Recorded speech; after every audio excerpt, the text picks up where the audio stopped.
Au nom du Père et du Fils et du Saint-Esprit. Amen. Viens, Esprit de sainteté, viens, Esprit de lumière, viens, Esprit de feu, viens nous embraser.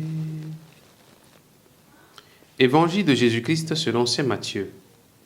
En ce temps-là, quand Jésus apprit la mort de Jean le Baptiste, il se retira et partit en barque pour un endroit désert à l'écart. Les foules l'apprirent et, quittant leur ville, elles suivirent à pied. En débarquant, il vit une grande foule de gens. Il fut saisi de compassion envers eux et guérit leurs malades. Le soir venu, les disciples s'approchèrent et lui dirent : « L'endroit est désert et l'heure est déjà avancée. Renvoie donc la foule, qu'ils aillent dans les villages s'acheter de la nourriture. » Mais Jésus leur dit : « Ils n'ont pas besoin de s'en aller.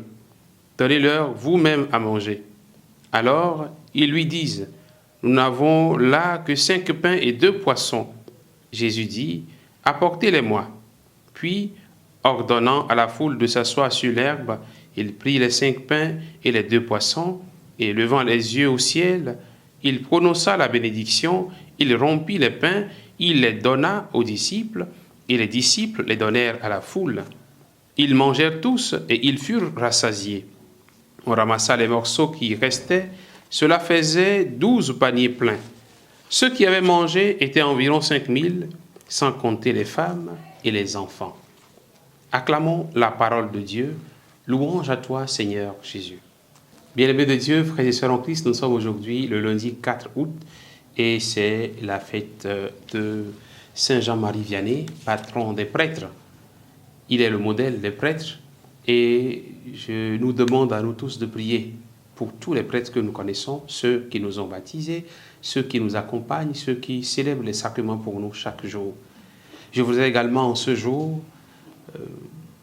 prier pour le repos en Dieu de Monseigneur Nicodème Barriga, puisque ça fait exactement 1 an, jour pour jour, que le Seigneur l'a rappelé à lui. Il a été un pasteur selon le cœur de Dieu pour l'archidiocèse de Lomé au Togo. Bien-aimés de Dieu, dans l'évangile que nous venons à peine d'écouter, Jésus montre son cœur compatissant, son cœur bienveillant, son cœur qui est débordant d'amour pour ces foules qui courent vers lui. Il est saisi de compassion envers ces foules et il guérit ceux qui sont malades. Et c'est ce que Jésus nous invite aussi à faire en ce jour. Il nous invite donc à grandir dans la compassion pour nos frères, à nous saisir de la cause des autres pour chercher à leur faire du bien, à nous délaisser de toute forme d'indifférence, de toute forme de délaissement de l'autre, mais plutôt être compatissant, à s'intéresser à la souffrance, à la douleur des frères et sœurs. Le mal le plus grave de notre monde aujourd'hui, c'est l'indifférence. Mais le Seigneur Jésus nous invite aujourd'hui à grandir avec un cœur compatissant dans la charité et dans le bien accordé à nos frères et sœurs.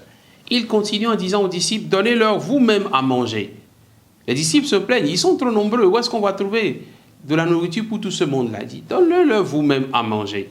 Comme quoi, Jésus continue de nous inviter, toujours dans cet élan de bienveillance et de générosité, dans cette compassion, d'offrir le peu que nous avons. Nous pouvons constater dans l'Évangile que Jésus demande : qu'est-ce que vous avez concrètement? Nous n'avons que 5 pains et 2 poissons. Nous n'avons pas besoin de grandes choses pour donner à manger aux autres. Nous n'avons pas besoin de grandes choses pour assouvir la soif des autres. Nous n'avons pas besoin de grandes choses pour répondre aux besoins de nos frères et sœurs qui sont à côté de nous. Le petit quelque chose que j'ai, cela peut devenir grand. Et c'est ce que Jésus a fait dans l'Évangile. Les 5 pains et 2 poissons deviennent beaucoup de nourriture qu'une grande foule va manger à tel point qu'il va y rester encore. Si nous apportons chacun sa petite contribution, si nous apportons chacun son élan du cœur envers son frère, le Seigneur Jésus bénit cela et cela devient grand. Les gens seront rassasiés et cela va rester davantage encore. Demandons au Seigneur la grâce d'un cœur compatissant, un cœur bienveillant envers les autres. Si nous n'avons même pas les moyens de pouvoir venir matériellement en aide à nos frères, que nous puissions être au moins dans la prière, pour que la situation de souffrance du frère et de la sœur puisse changer. Que le Seigneur nous bénisse en ce jour, au nom du Père et du Fils et du Saint-Esprit. Amen.